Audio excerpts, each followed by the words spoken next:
9:14.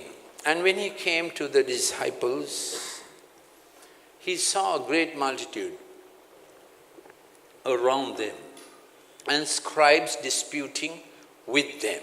Immediately when they saw him, all people were greatly amazed and running to him greeted him. And he asked the scribes, "What are you discussing with them?" So Jesus descended from the Mount of Transfiguration and came to a valley. Say with me, came to a valley.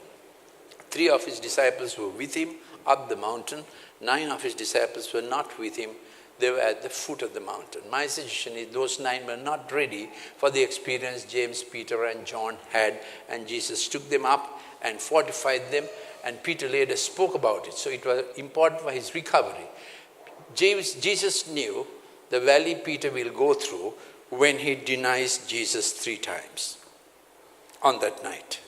So Peter says in 1 Peter 1, "I remember the glory I saw on the Mount of Transfiguration."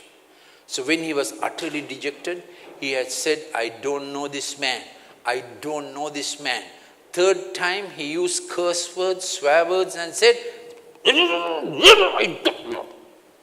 I can't mention those words. He used expletives. John records it like that because John was there. And just as Peter was going away, Jesus was in his examination. But Luke says, in Luke 23, Jesus looked at Peter, suffering. So it was a terrible suffering for Jesus, isn't it? But Jesus looked at Peter one more time after the cock crowed the 3rd time. Peter remembered he was dejected, but Jesus looked at him and prevented what happened to Judas happening to Peter. So he will always look at us in our worst moment and give us hope. Did you understand Jesus? In our worst moment, he casts a look of hope, not a look of condemnation, look of redemption. We can practice this, our friends, relatives, neighbors. The look of redemption, prayer of redemption. Jesus couldn't speak, and Jesus was at some distance, but enough to catch the eye of Peter. Can you visualize that night? How agonizing it was for him, insulted, spat upon, buffeted, hit in the mouth, spat on the mouth. He was being led away to be whipped 39 times. In between, he catches Peter's eyes and saves Peter. And Peter is recovered. You understand?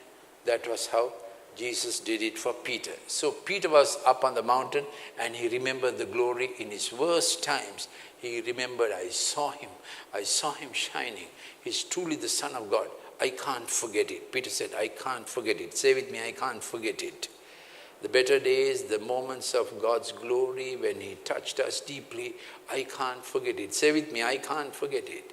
I can't. Those glory moments are for recurrence, repetition. They are prophecy of what should be happening in the future. We capture again. I can't forget it. How he came, how he touched, how he healed, how glory came.